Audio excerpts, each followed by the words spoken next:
जय तुलसी माता मित्रों, हमारे चैनल के अंदर आपका स्वागत है। दोस्तों, तुलसी जिस घर के अंदर होती है वहाँ पर हमेशा सौभाग्य रहता है, वहाँ पर कभी भी कोई दुर्घटना नहीं होती और उस घर का सदैव तरक्की के अंदर हाथ होता है। उस घर के अंदर अपने आप ही तरक्की देखने को मिल जाती है। इतनी ज़्यादा माँ तुलसी के अंदर शक्ति होती है। तो दोस्तों, आज हम आपको बताने वाले हैं कि अगर आप भी कभी भी कंगाली का सामना नहीं करना चाहते, आप चाहते हैं सदैव आपके घर परिवार के अंदर अच्छी चीज़ें देखने को मिले, आपके घर परिवार के अंदर जो आमदनी होती है वह कई गुना बढ़ जाए और आपको कंगाली का सामना नहीं करना पड़े, तो दोस्तों आपको अपने घर के अंदर इस प्रकार की तुलसी कभी भी मत लगाना, अन्यथा आपके जीवन के अंदर बर्बादी आ जाती है। और देखते ही देखते जिस आप अमीरी का आप गुणगान कर रहे थे, आपको गरीबी का भी सामना करना पड़ सकता है। तो दोस्तों, बात करते हैं उस प्रकार की। आगे बढ़ने से पहले आपसे निवेदन है, वीडियो को पूरा और अंत तक देखें और कमेंट के अंदर जय मां तुलसी जरूर लिखें। दोस्तों, अगर आप तुलसी को एक सामान्य पौधा समझकर अपने घर के अंदर लगाते हैं तो आपको भूल कर भी तुलसी का पौधा अपने घर के अंदर नहीं लगाना चाहिए।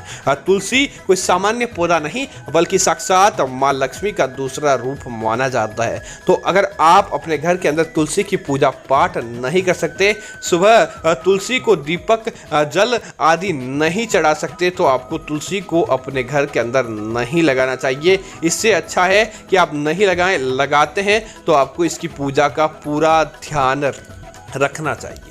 दोस्तों, जिस घर के अंदर तुलसी का पौधा हरा भरा और लंबा बढ़ता जाता है, उस परिवार के अंदर अपने आप ही धन संपदा वैभव बढ़ता है।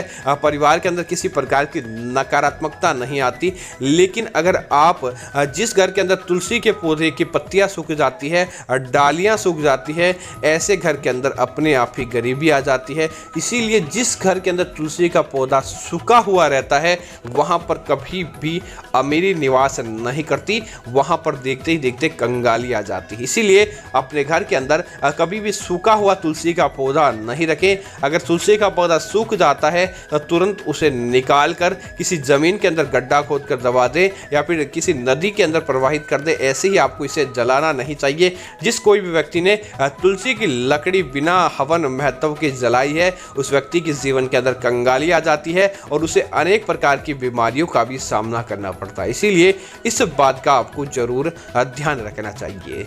दोस्तों, इसी तरह अगर आप तुलसी का पौधा अपने घर के अंदर लगाते हैं तो आप इस बात का ध्यान रखें, तुलसी के पास भूल कर भी आपको कांटेदार पेड़ पौधे नहीं लगाने चाहिए।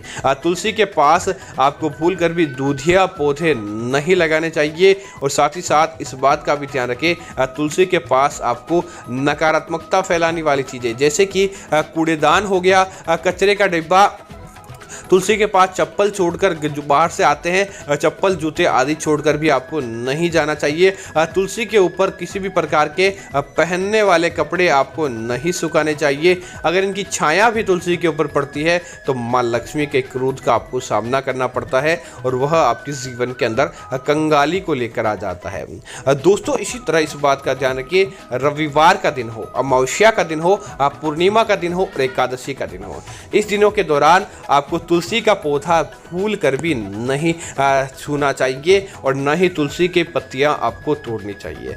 अगर आप इस दिन किसी प्रकार का काम चाहते हैं तो गिरी हुई तुलसियों की पत्ती उठाकर आपको ले लेना चाहिए, लेकिन लगी हुई तुलसी की पत्तियां नहीं तोड़नी चाहिए और न ही तुलसी के पौधे को स्पर्श करना चाहिए। अगर आप इन दिनों के दौरान तुलसी के पौधे की पत्तियां तोड़ते हैं या स्पर्श करते हैं तो आपके घर परिवार के अंदर कंगाली आ जाती है और देखते ही देखते आप बर्बादी का सामना भी कर सकते हैं। दोस्तों, इसी तरह तुलसी के पौधे के अंदर भूल कर भी आपको शिवलिंग नहीं रखना चाहिए। आप शालिग्राम रखें ताकि धन की प्राप्ति हो। शालिग्राम और शिवलिंग के अंदर भेद जाने, कई लोग तुलसी के अंदर शिवलिंग रख देते हैं जो कि भगवान शंकर को कतई पसंद नहीं होता, जिसके बाद आपके घर परिवार के अंदर कंगाली आ जाती है। तो इस बात का भी आपको जरूर ध्यान रखना चाहिए। दोस्तों, इसी तरह तुलसी की पूजा कभी भी मांस का सेवन करने के बाद, शराब का सेवन करने के बाद या किसी भी प्रकार की नशीली चीज़ का सेवन करने के बाद नहीं करना चाहिए, अन्यथा माँ तुलसी के क्रोध का भी आपको सामना करना पड़ सकता है। तो दोस्तों मैं उम्मीद करता हूँ जानकारी आपको अच्छी लगी होगी। ऐसी अन्य जानकारियों के लिए आप हमारे चैनल को सब्सक्राइब करें, साथ ही साथ वीडियो को लाइक और शेयर करना ना भूलें, ताकि इस प्रकार की जानकारी आपको मिलती रहेगी। धन्यवाद मित्रों। जय श्री राम मित्रों।